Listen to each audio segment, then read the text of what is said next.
The sun beat down on the cracked earth of the Arizona desert, a relentless furnace that baked the silence into a shimmering haze.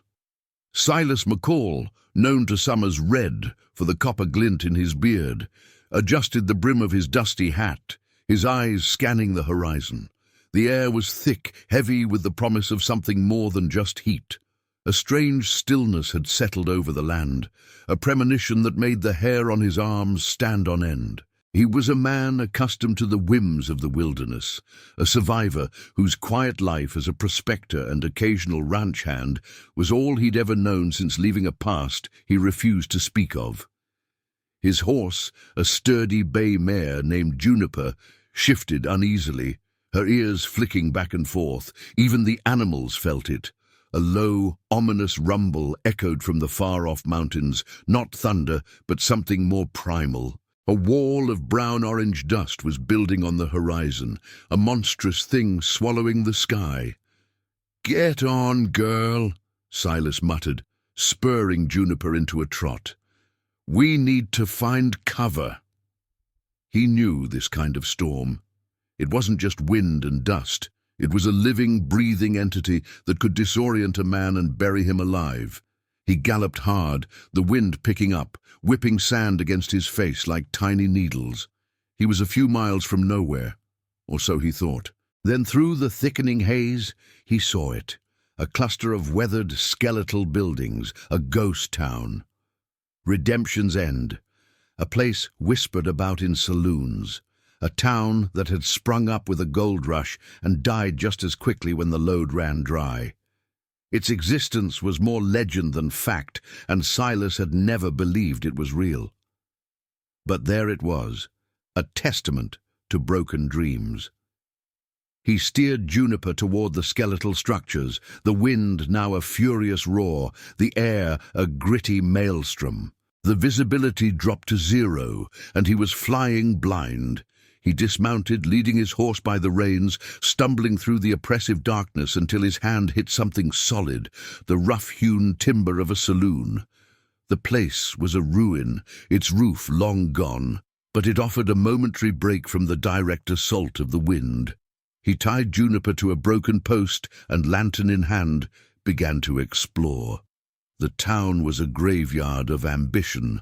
General store, blacksmith, a handful of homes, all crumbling under the weight of time and neglect.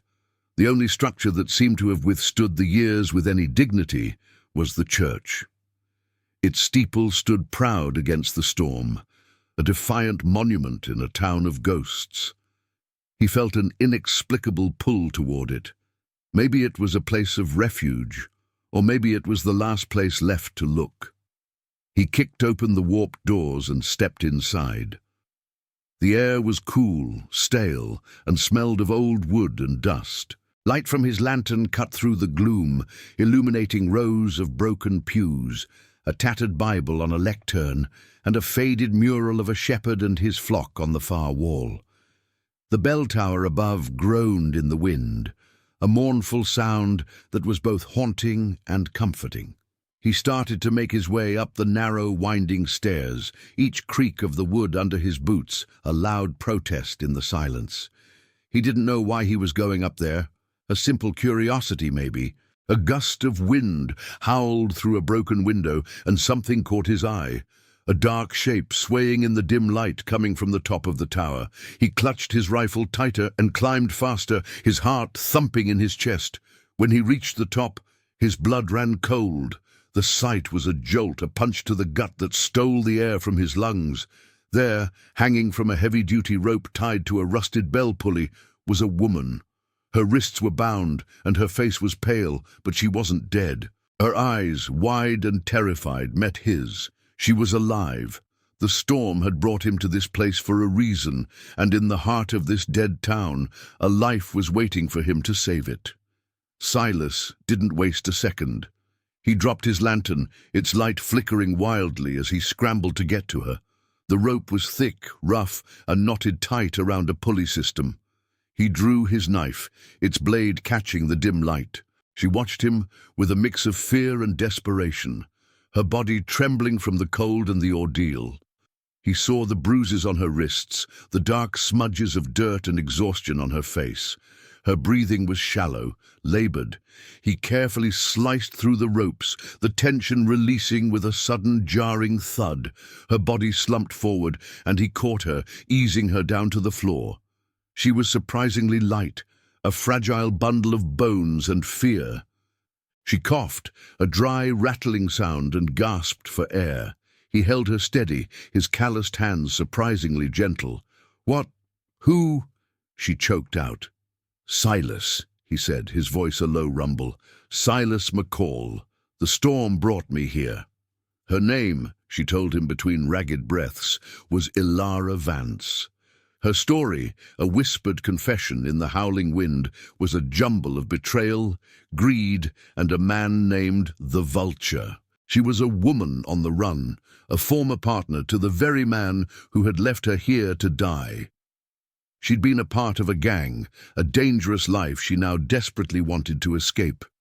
The Vulture had wanted all the spoils from their last score for himself, and had decided Ilara was a loose end he needed to get rid of. He'd brought her here, to this god-forsaken town, and strung her up, a grim warning to anyone who dared cross him. Silas listened, his face a mask of stone. He had no love for outlaws, but he saw something in Ilara's eyes that wasn't malice or deceit. He saw terror and a raw will to survive. He found a piece of cloth in his saddlebag and began to clean the dirt and blood from her wrists, his touch as light as a whisper. A silence fell between them, broken only by the wind's fury and her shaky breathing. The storm showed no signs of letting up, and they were trapped. "He'll be back," she said, her voice barely a whisper. "Oh, when the storm passes, he'll come to make sure I'm dead." Silas looked her in the eyes, a quiet resolve hardening his gaze. "Then we'll be ready for him." He found a few dry blankets in his saddlebag and wrapped her in them, the warmth slowly seeping back into her chilled body. He pulled out some jerky and a canteen of water, offering them to her. She ate and drank with a quiet, desperate hunger. The silence was now a comfortable thing between them, two strangers bound by the fury of nature and the shadow of a common enemy. The storm outside was a physical barrier, keeping them in, but it was also a shield, hiding them from the Vulture's reach. They were safe for now, in a place meant for the dead. But as the wind howled outside, Silas knew that the real storm, the one that would test their trust and their will to survive, was still to come. The storm was a world unto itself. It raged for 2 days and 2 nights, a constant gritty roar that shook the foundations of the old church. Trapped in the small makeshift sanctuary of the bell tower, Silas and Ilara had no choice but to rely on each other. The initial shock and fear slowly gave way to a weary familiarity. Silas, a man who preferred the company of his horse to that of people, found himself listening to Ilara's story. She wasn't just a victim. She was a woman who'd made hard choices in a hard world. She spoke of her childhood, of a dirt-poor existence that had led her to a life of desperation. The Vulture had offered her a way out, a life of adventure and riches, but it had come at the cost of her soul. She had thought she was escaping poverty, but she had only traded one kind of prison for another. Silas, in turn, shared parts of his own life, a life he usually kept locked away. He spoke of his family, of a small ranch and the fire that had taken everything from him years ago. A fire set by a rival rancher, a conflict that had cost him his parents and a piece of his own heart. He hadn't been able to save them. The loss had hardened him, made him a wanderer with no home to call his own. As he spoke, the walls he'd built around his heart began to crumble just a little. He saw a kindred spirit in Ilara, someone who understood the weight of a painful past.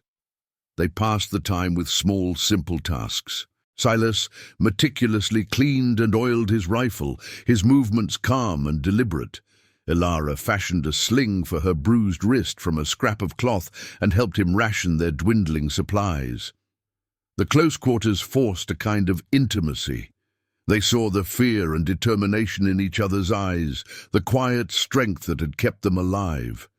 They discovered a shared love for the vast, desolate beauty of the desert, its quiet solitude.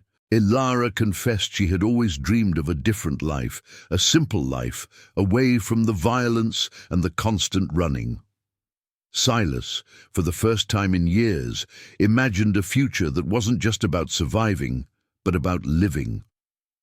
The dust storm wasn't just a natural phenomenon, it was a character in their story. It was their prison, but it was also their protector. It kept the vulture at bay, giving them time to heal, to talk, to form an unspoken alliance. It was a baptism of fire, a crucible that forged their trust. When the third day dawned, the wind had died down to a whisper, and the dust began to settle. The sun broke through, a brilliant golden light that washed the town in a surreal glow. The world outside looked new, clean, reborn. "He's coming," Ilara whispered, her eyes fixed on the empty horizon. "He'll know the storm is over. We need to go." Silas nodded, his hand resting on his rifle. The time for talking was over. Now it was time to fight. They descended the creaking stairs, leaving the sanctuary of the bell tower behind. The real test was about to begin. With the sun now high in the sky, a fragile new world emerged from the dust. The town of Redemption's End, once a blurry ruin, now stood in sharp, brutal clarity. The silence was unnerving, a stark contrast to the storm's fury. They were on borrowed time. Silas and Ilara moved with a quiet urgency, their movements synchronized by a shared purpose. They needed to get to Juniper, who was still tied to the broken post outside the saloon.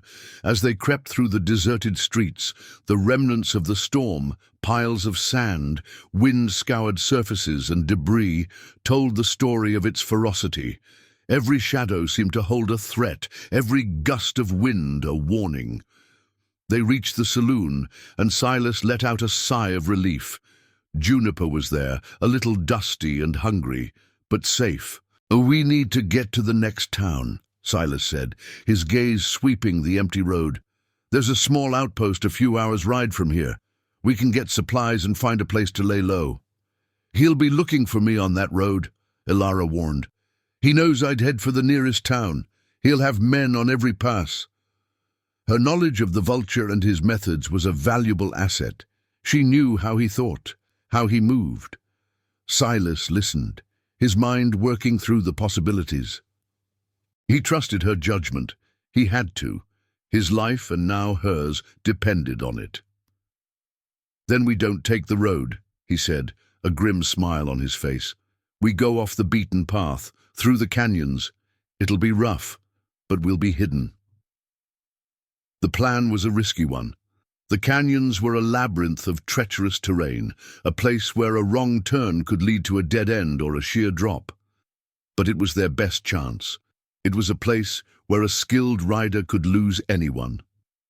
As they prepared to leave, a movement caught Ilara's eye. A rider, a lone silhouette on the horizon, was approaching.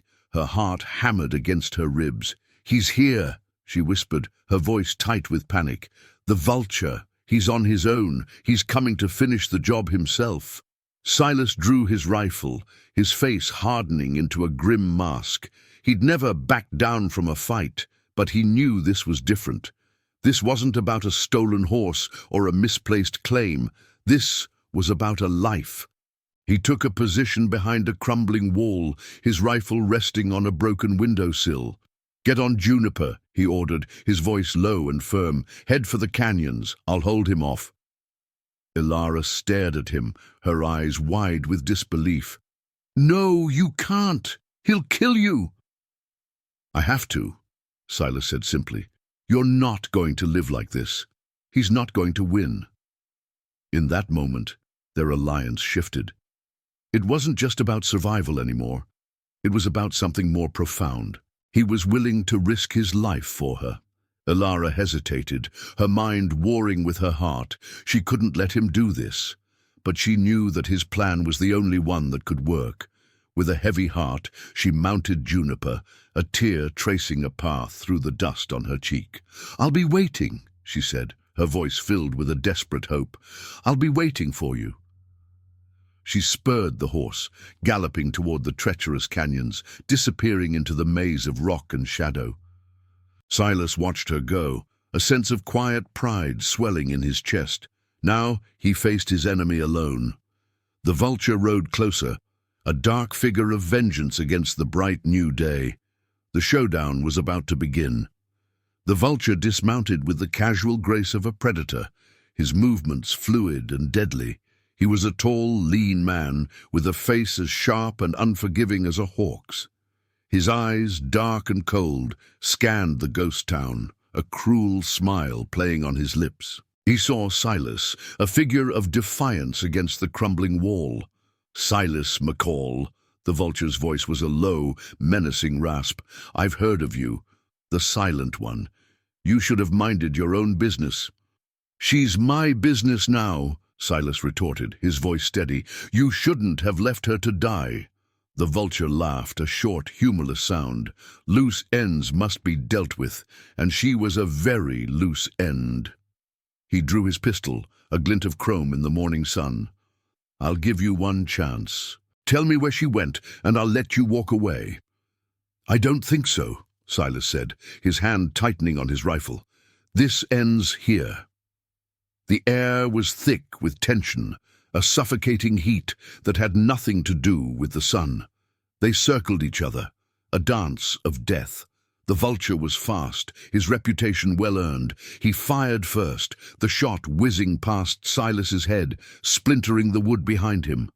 Silas returned fire, his shot wide. He wasn't a gunslinger, he was a prospector, a survivor. He knew his limitations. The Vulture, however, was in his element. He fired again, a bullet grazing Silas's arm, sending a sharp, searing pain through his muscles. Silas staggered back, clutching his arm, the blood a dark stain on his sleeve. The Vulture advanced, his smile now a triumphant sneer. "You're a fool, McCall," he taunted. "You can't win this." But Silas wasn't out of the fight. He had a plan, a desperate one. He lured the Vulture closer, feigning retreat, leading him toward a rickety old water tower. He knew the tower was unstable, its foundations weakened by the years and the recent storm. The Vulture, blinded by arrogance and a hunger for a quick kill, followed him without hesitation. Silas ducked behind a pile of lumber, and as the Vulture came into view, he aimed his rifle not at the man, but at the rusted support beam of the tower. He fired, the shot echoing like a cannon. The beam, already compromised, gave way with a groan. The tower tilted precariously, a loud groaning protest. The Vulture, realizing what was happening, turned to run, but it was too late. The massive wooden structure collapsed with a thunderous roar, a cloud of dust and splintered wood burying him beneath it. Silas stood, his chest heaving, his arm throbbing with pain. He had done it. He had defeated the man who had brought so much pain into Ilara's life. He had honored his word, not just to her, but to himself. He bound his wound with a torn piece of his shirt, a temporary fix. He didn't have time to rest. He had to go find her, to make sure she was safe. He had a promise to keep. He mounted the Vulture's horse, a powerful black stallion, and rode hard toward the canyons, the dusty ruins of Redemption's End, fading into the distance. He had left the past behind, and now he was riding toward a new future, a future he hoped would include Ilara. Ilara rode Juniper through the winding labyrinth of the canyons, her heart a tangled knot of fear and hope. She couldn't shake the image of Silas, standing alone against the Vulture, a man who had no equal in a gunfight. She cursed herself for leaving him, but she knew his plan was the only way. His sacrifice was meant to buy her time, and she couldn't waste it. The canyons were a treacherous maze, a place where the sun seemed to vanish, and the air grew cool and damp.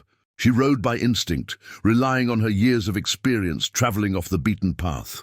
Every rustle of a leaf, every echo of a stone falling made her jump.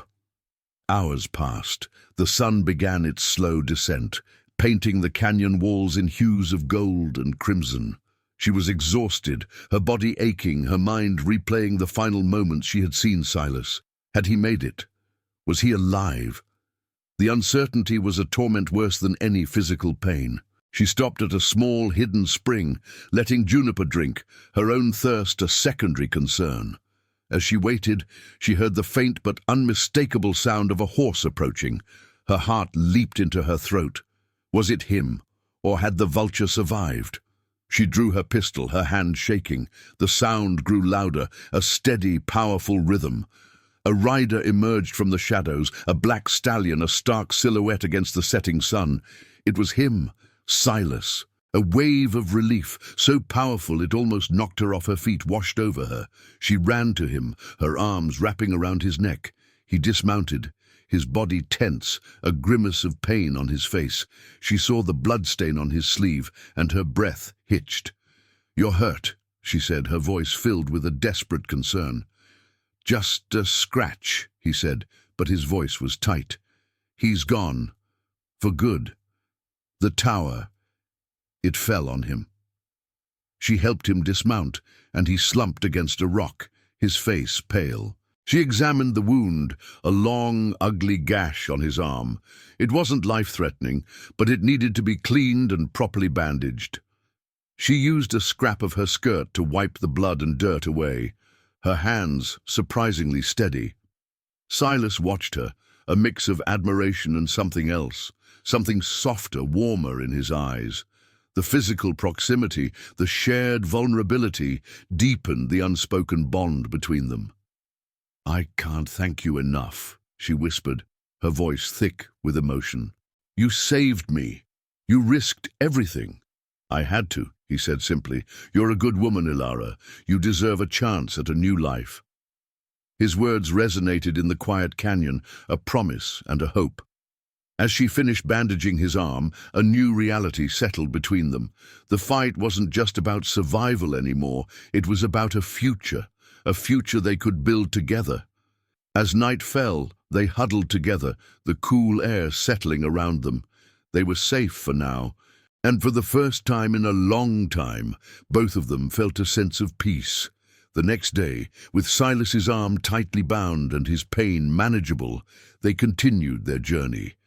The canyons were a silent companion, their towering walls a constant reminder of the isolation they sought. Ilara took the lead, her knowledge of the terrain a crucial advantage. She knew the secret passages, the hidden springs, the safest routes. Silas, a man used to being in charge, found himself trusting her completely, a testament to the respect and admiration that had grown between them. He saw her not just as a damsel he had saved, but as an equal, a partner. They rode for 2 more days, the landscape slowly shifting from the arid red canyons to a more open rolling terrain of grasslands and scattered trees. They were far from the Vulture's territory now, far from the shadows of their pasts. The journey was a quiet one, filled with comfortable silences and simple conversations. They spoke of small things, of their favorite foods, of the dreams they had held as children, of the simple pleasures they missed. They were 2 broken souls, slowly piecing themselves back together in the vast, empty canvas of the West. Silas, a man who had never believed in second chances, found himself reconsidering everything. The quiet strength Ilara possessed, her fiery spirit and her unwavering determination, was a beacon of hope. He saw in her the possibility of a different life, a life of purpose and connection, not just survival. Ilara, in turn, found a sense of security she had never known. Silas was a man of quiet honor, a rock in the storm. She no longer had to look over her shoulder. For the first time, she felt safe. They finally arrived at a small, unassuming town, nestled in a valley. A simple outpost, far from any major roads or settlements. It was called Haven, a fitting name, they both agreed. The town was a quiet place, with a general store, a blacksmith, and a few small homes. It was the kind of place they had both dreamed of. They found a small cabin for rent on the outskirts of town, a simple wooden structure with a porch and a small, overgrown garden. It wasn't much, but it was a home. And for the first time in a long time, it felt like theirs. They decided to settle there to see what life had to offer. Silas found work as a handyman, using his skills with his hands to fix things around town. Ilara, with her quick mind and sharp wit, helped the general store owner with the accounts. They were no longer on the run. They were building a life. Life in Haven was a stark contrast to their past.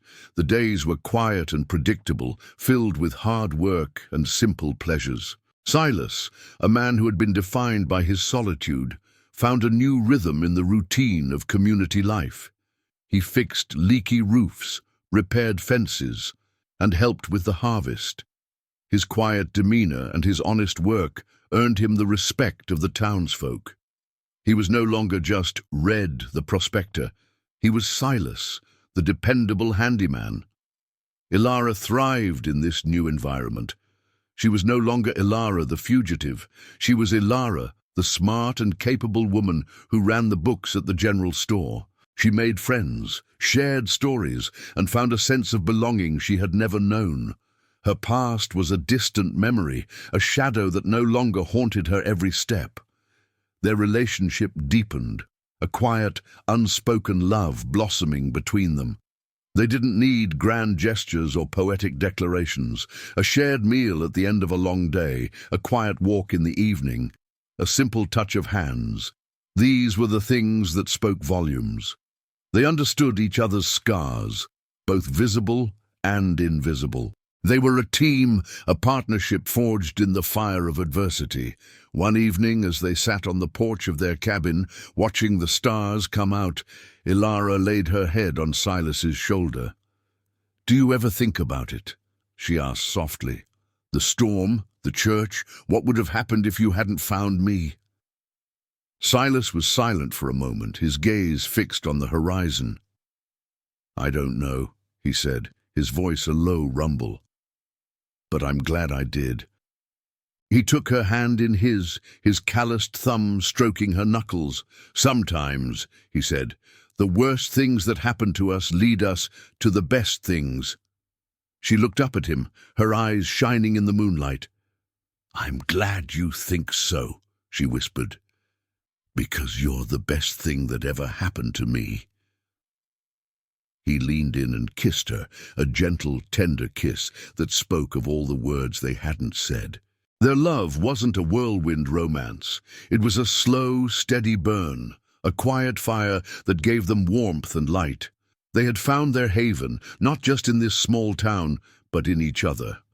Life in Haven was a peaceful dream, but like all dreams, it had to end. One afternoon, a group of riders rode into town. They weren't like the other travelers. They were tough, dirty, with hard eyes that scanned the town with a cold, calculating gaze. Ilara, who was at the general store, froze. She recognized the leader, a brutish man with a scar on his face, one of the Vulture's men. They had survived. She fled the store, running to the blacksmith shop where Silas was working. "Silas, they're here! They found us," she said, her voice a desperate whisper. Silas looked up, his eyes meeting hers. He saw the panic, the fear she thought she had conquered. He put a hand on her shoulder, a quiet reassurance. "We knew this day might come," he said calmly. "We're ready." But were they? They were no longer the hardened fugitives. They were part of a community now. They had a life to protect. Silas's instincts, honed by years of surviving, kicked in. He gathered the townsfolk, explaining the situation in a few concise words. The townsfolk, who had come to trust and respect them, rallied to their side. This wasn't just Silas and Ilara's fight. It was the town's. They fortified the town, barricading the streets and preparing for a fight. The outlaws, led by the scarred man, rode in, their swagger a threat in the quiet afternoon air. "We know she's here," the scarred man yelled, his voice a gravelly bark. Give us Ilara Vance, and we'll leave this town in one piece." Silas stepped forward, his rifle in hand. "She's not going anywhere," he said, his voice as steady as a rock. A tense standoff ensued. The outlaws were outnumbered, but they were more experienced in violence.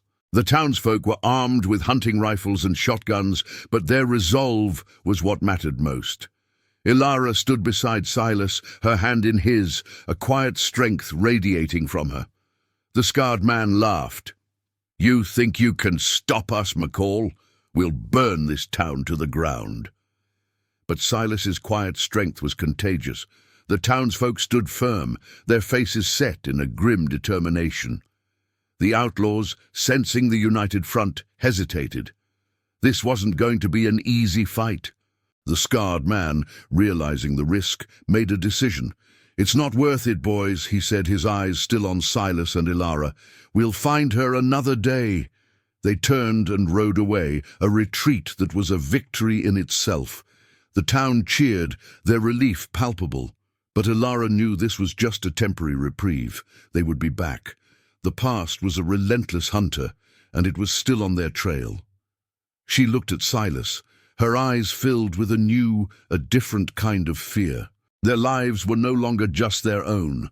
They were now intertwined with the fate of Haven. The outlaws returned a week later, this time with a larger force, more determined than ever. They had a singular mission: to get Ilara and make an example of her.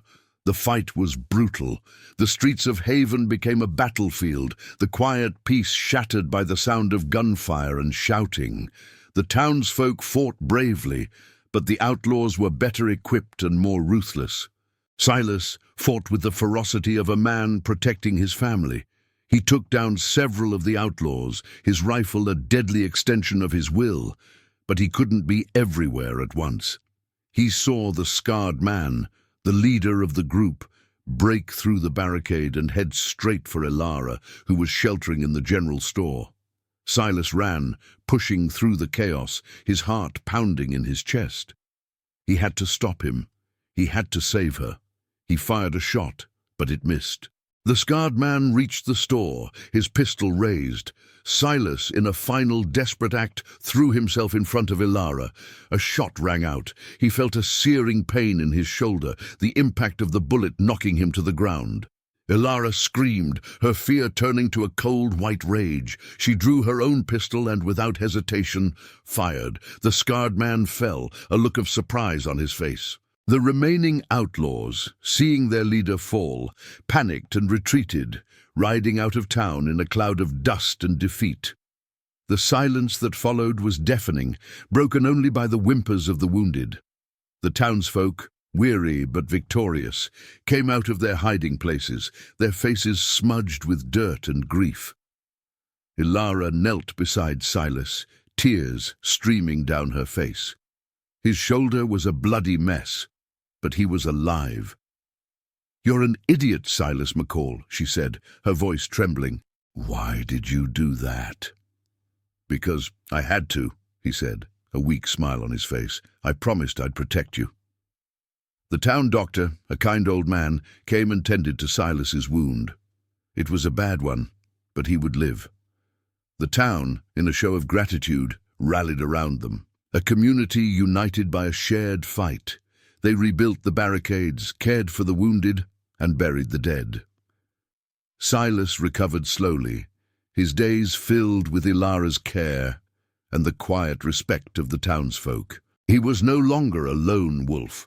He was a hero, a symbol of courage and sacrifice. His past, the loss that had defined him, was now a distant echo. He had found a new purpose, a new family. One evening, as he sat on the porch, watching the stars come out, Ilara sat beside him, her hand in his. They were safe, they were home. The past had tried to destroy them, but it had only made them stronger. They had faced their demons together and had emerged victorious. The dust storm that had trapped him in a ghost town had not just saved a life, it had given two wounded souls a chance at a new beginning. They had found their redemption, not in a town, but in each other. And their story, a testament to love, courage, and sacrifice, had just begun.